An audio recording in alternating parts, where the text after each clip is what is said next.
Hi there. As part of the Department of Surgery Supervisor Training Workshop, my topic is on assigning a suitable research topic for the clinical master's student. I'll start with a basic introduction on the role of research in surgical master's program, then move on to the core topic of assigning the research topic. I will then talk about basic elements of a good research proposal. And finally, the role of a research supervisor in troubleshooting problems that arise during the supervision. More often than not, the bulk of your supervision will be identifying and sorting out problems for your trainee to ensure a timely completion of their research project. What do we mean when we say research? Research is a systematic study into a specific problem using the scientific method in order to establish facts and reach new conclusions. So why do we do research? Many people do it for scientific interests, to contribute to growing medical knowledge. Of course, in the context of a surgical postgraduate student, we expect them to understand research and statistical methods and to critically appraise journal and scientific articles. Using the knowledge gained, we expect them to evaluate and apply evidence-based medicine on current research. Finally, and probably the most important reason for students to do medical research is because it is a precondition to sit for the final exams. These milestone targets have been developed after much trial and error. The targets are there to guide both the students and the supervisors in making sure the project is completed on time and the student is not unduly penalized. The key dates are the proposal defense at year 2 and the final thesis defense 3 months prior to the exam. Dr. Gauri will cover these milestones in detail in her talk. So let's move on to the next topic, which is to assign the research topic. A good research question usually begins in the mind of the supervisor and or the trainee. It is usually due to their personal interest as well as experience which contributes to an interesting research question. Of course, attendance at conferences as well as the latest journal articles can also point you towards interesting and novel questions. Another source for research questions could be as part of a larger research project, multi-center trials or PhD project. Of course, in this case, you have to be very cognizant of the fact that the project which you assign to your student must be feasible, novel, and doable by the student, and you should not unduly burden them with the whole project as their research thesis. The criteria for developing a good research question can be summarized in the acronym FINER. F for feasible, I for interesting, N for novel, E for ethical, and R relevant. Feasible stands for whether it's doable within the period of study. Is it cost efficient and funds friendly? Is it sample size friendly? And are the technical expertise for the research project available? Interesting is self-explanatory. It must elicit interest in your own colleagues in finding out what the outcome of your study would be. It must be a question that has not been answered yet, or it must confirm or refute previous findings. It can be done within new settings and new population because that is equally an important question to answer. It must be ethical, both from a social and scientific point of view, and it must be safe to the patient as well as the healthcare worker. And finally, it must be relevant. It must be able to advance scientific knowledge, influence clinical practice, impact health policy, and guide future research. Let's go through the criteria in detail with the help of examples. A randomized controlled trial of conservative versus surgical management for acute appendicitis is a very feasible study. It is doable within the period of study. It is cost efficient and funds friendly. It is sample size friendly in that we do numerous appendicular cases every year, and the technical expertise is available within our own hospital. However, Let's look at another similar trial, a randomized control trial of conservative versus surgical management for Meckel's diverticulum. By the very fact that the number of Meckel's diverticulum is very, very low, it is not sample size friendly, and this is not a trial that we should encourage our trainees to do. One of the best ways to look at sample size friendliness is by previous clinical audits. Remember, as surgeons, we always overestimate the number of cases we do, and our previous audits are very clear in the actual numbers that has been done in the previous years. This will act as a guide of whether these research questions are feasible for your trainees. When we come to technical expertise, while this question on prospective feasibility of robotic appendicectomy is interesting and novel and fun, you must remember we do not have the technical expertise or the robot available, which means this is not a good study for your student again. Moving on to the next criteria, it must be interesting. Let's look at some sample topics. The efficacy of local analgesia in laparotomy wound pain. While it is an important topic, it has been done to death, and it does not pique your interest, and your colleagues are not going to be excited to find out what your outcomes are. As important as it is, it must be interesting. Similarly, a retrospective review of outcome of appendicectomy. Again, it has been done numerous times. Everybody knows what the outcomes are. In UMMC, it is not going to change your view of the outcome or the policies, or it doesn't have a impact. And because of that, I think topics like this, you have to be very wary of putting them up. Similar to an audit of varicose veins in UMMC. This applies to a lot of the audits. That's one of the reasons why audits are not encouraged as a type of study, because the implications or the so what is absent in these cases.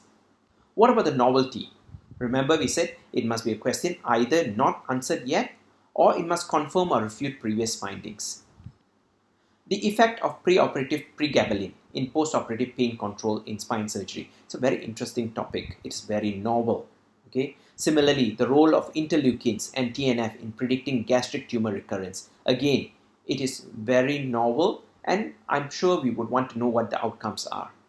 When we talk about novelty, frequently in our setup, we say, oh, we are doing this in a new setting. We are doing this in Malaysia. We're doing this in UMMC. We're doing this in a multi-ethnic cohort. These only become novel if there is a possible difference due to genetic distribution or socio-cultural implications. There is no point doing it in Malaysia or in UMMC just to say it is our findings in this setup. It must have an implication, and you must relate it to genetic or the language, their culture, etc. Only then it becomes novel. What about ethics? It must be of social and scientific value, and it must be safe for both the patient and healthcare workers. So if we're talking about the role of prophylactic antibiotics in VP shunt surgery, trial of antibiotics versus no antibiotics is absolutely unethical, because antibiotics are a standard of use in VP shunt surgery. So you cannot compare antibiotics versus no antibiotics. On the other hand, trial of new antibiotics versus current antibiotics is acceptable, because you are actually not disadvantaging your patients. You are actually giving them the standard of care and comparing them with new modalities. There was recently one of our trainees who presented cell savers, the efficacy of cell savers in cardiac surgery. The problem is cell savers are used routinely in cardiac surgery, and to actually test the efficacy by withholding cell savers in certain cardiac patients actually disadvantages them, and thus is unethical. So please remember, any of your studies should not disadvantage the patient in any way at all. If it does, it is unethical and is unacceptable. What about relevancy? It must advance scientific knowledge, it must influence clinical practice, it must impact health policy, it must guide further research. I mean, there are so many of these points. What does it mean? There was a student recently who presented on identification of biliary microorganism during cholecystectomy. The problem with this title is it does not impact our clinical practice because the microorganisms are being identified after the or during the surgical process itself. In that case, it doesn't change the surgical process. So what if we have identified certain microorganisms during surgery? It would have been better to identify them before surgery because you can tailor the antibiotics. But if you do this during surgery, it doesn't change anything.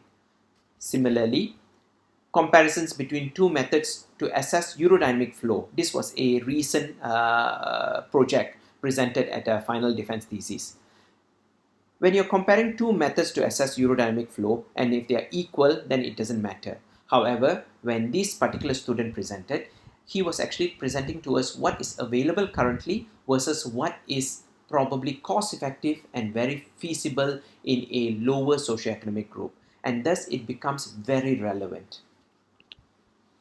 Another study, a qualitative study on reasons for refusal of mastectomy among Malaysian women with breast cancer.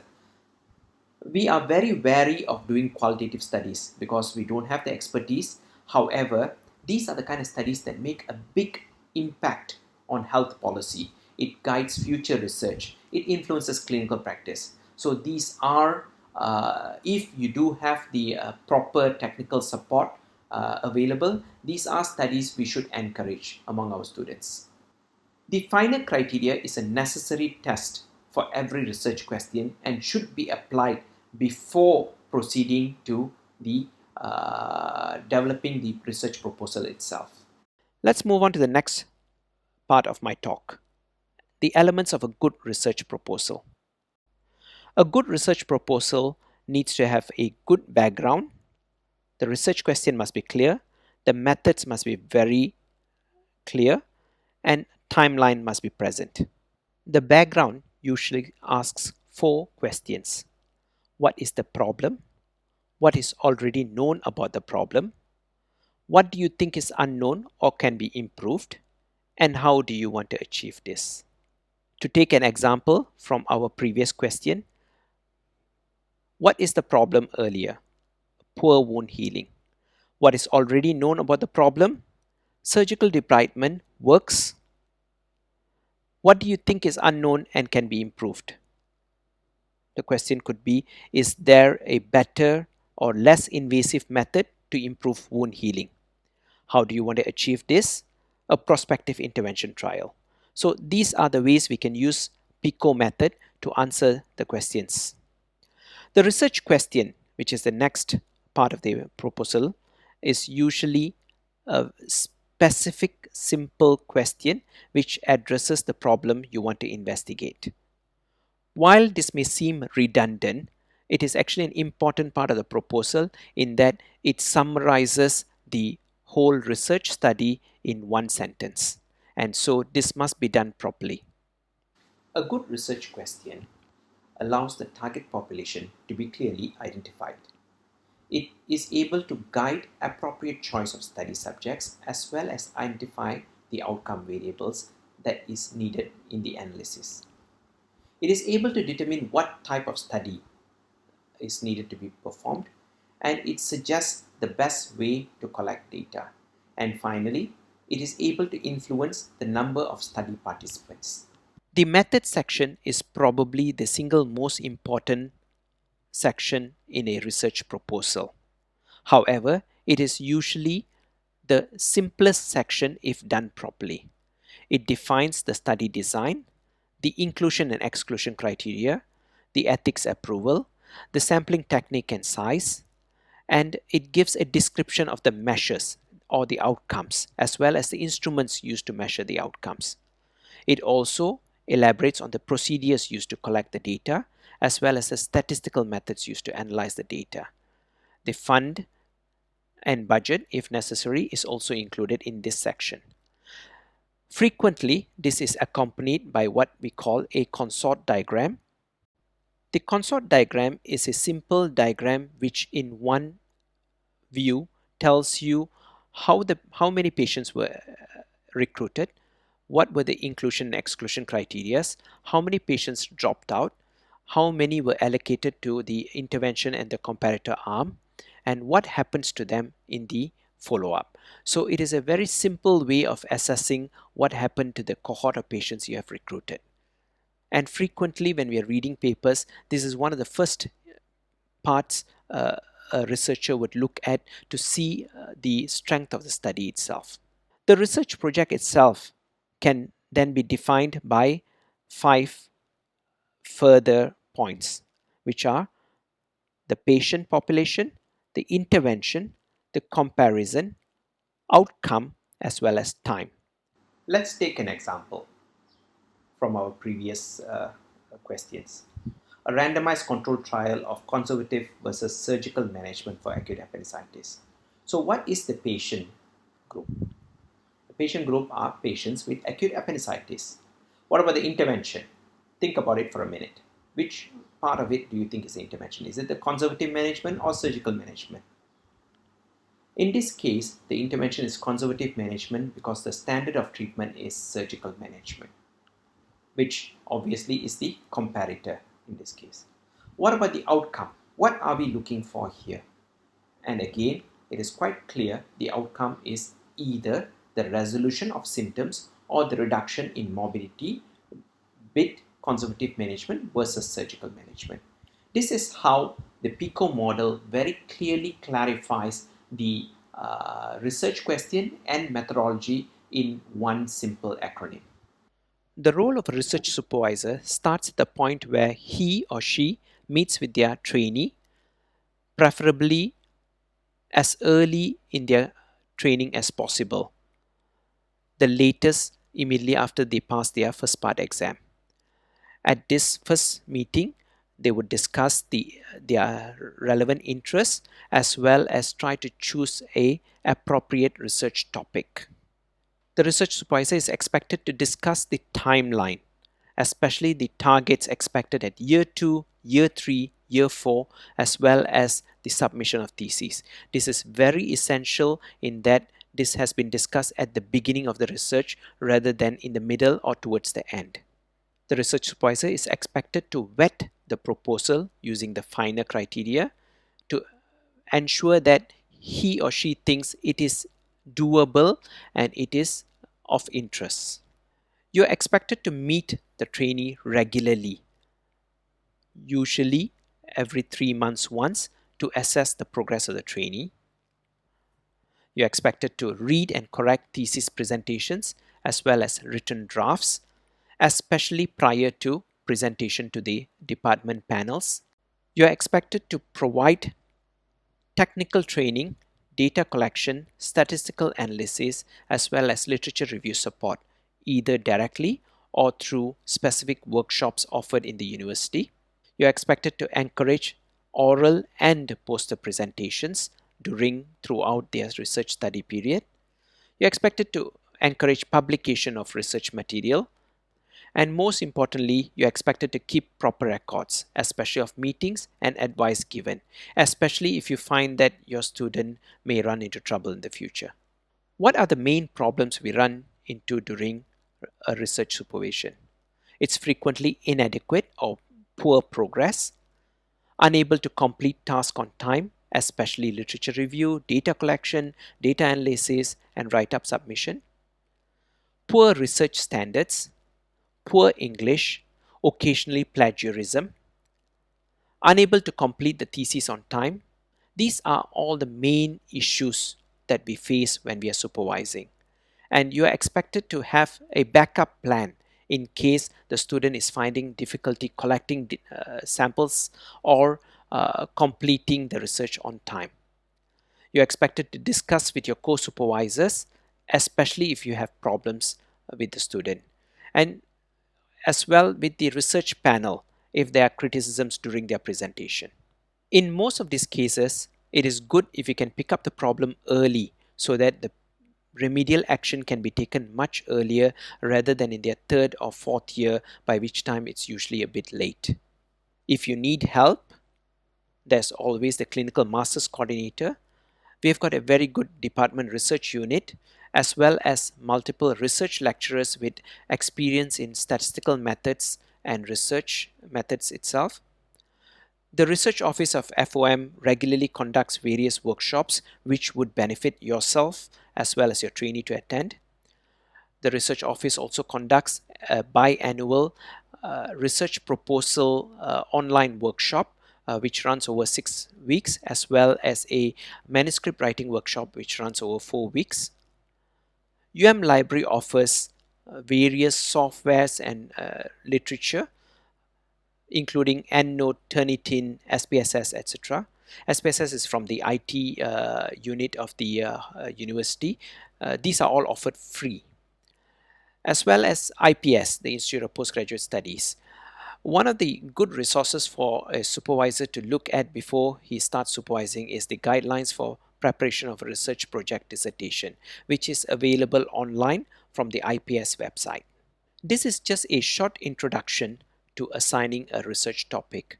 We will go more in depth into managing a research student during the face-to-face session at the end of the month. In summary, to devise a good research question, use the acronym FINER, and to write up a good research proposal, use the acronym PCOT. I hope if you don't take back anything else, this is the least you would remember at the end of this lecture. Finally, good luck in your future supervision. Do remember that at the end of the day, this, as important as it is also an enjoyable process. And make sure you make it enjoyable for yourself as well as your trainee. Thank you.